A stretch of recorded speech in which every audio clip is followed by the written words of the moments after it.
Study designs are the backbone of evidence-based medicine. But with so many types, cohort, case control, cross-sectional, RCT, it's easy to get confused. In this video, I'll break them down in the simplest way with quick examples so you'll never mix them up again. Let's first start with definition of study design. A study design is the framework for conducting research, outlining the methods for data collection and analysis to answer a specific research question. The next thing comes to your mind is, why do we need a study design? It is essential because it ensures that the research is done in a scientific, logical and unbiased way. A good study design avoids bias, ensures validity and reliability, saves resources, ensures ethical research, and determines causality and association. Study designs are broadly classified as observational and experimental. All study designs start with one question: do we observe or do we intervene? If we only observe, no intervention, it's observational. It branches into descriptive and analytical. Descriptive includes case report, case series, and cross-sectional studies. And analytical includes case control and cohort studies. If we assign treatment, that's experimental. Experimental branches into randomized and non-randomized studies. RCTs are the gold standard for causality. Starting with observational studies, it is a research method wherein researchers collect data by observing and measuring without interfering any variables. There is no intervention made or treatment is assigned to subjects. Observational studies are classified into descriptive and analytical. Descriptive studies describes the patterns of disease or health events.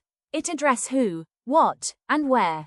Example includes case reports, case series, and cross-sectional studies.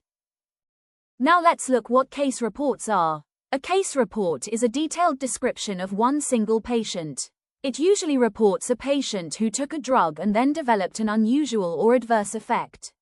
Example: a case report on bleomycin-induced pulmonary fibrosis. A case series is a descriptive study where information is collected about a group of patients that have the same exposure or have the same outcome. They are used for spotting rare effects. It cannot prove cause and effects as there is no comparison group. Example: a doctor reports 100 women less than 50 years who developed pulmonary embolism and finds 30 using oral contraceptives. Cross-sectional or observational studies that capture data at a single point in time. They can be either descriptive or analytical. Descriptive cross-sectional study aims to describe the prevalence of a particular condition. Example: calculating the prevalence of antihypertensives use and its association with reported side effects. Moving on towards with analytical studies, they are the type of observational studies that examines causal relationship between exposure and outcome. They address how and why outcome occurs. They aim to establish a link between exposure and outcome. It includes case control and cohort studies. A case control is an observational study in which individuals with a particular outcome, cases, are compared to individuals without that outcome, control. Types of case control studies includes matched case control study, nested case control study. Example: a study that investigates the use of NSAIDs and its association with an increased risk of bleeding. In this example, cases are patients with GI bleeding. Controls are patients without bleeding. On the other hand, we have a cohort study. It is an observational study design where a group of individuals called as cohorts, having a common characteristics or response, are followed over a time to observe the development of outcome. Types includes retrospective cohort study, prospective cohort study. In prospective cohort study, researchers follow cohorts forward in time to observe the development of outcome. In retrospective cohort study, researchers follow cohort backward in time, using medical records. The other main type of study design is experimental study. An experimental study is a research method that tests cause and effect relationship by introducing an intervention and study the effects.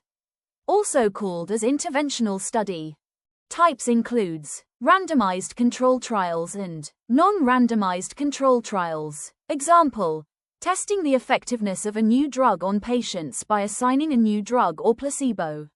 If treatment is randomly assigned to different groups, then it is randomized control study. If not, then it is non-randomized control study. That's all for now. Keep mastering, keep learning, only on Mastering Meds.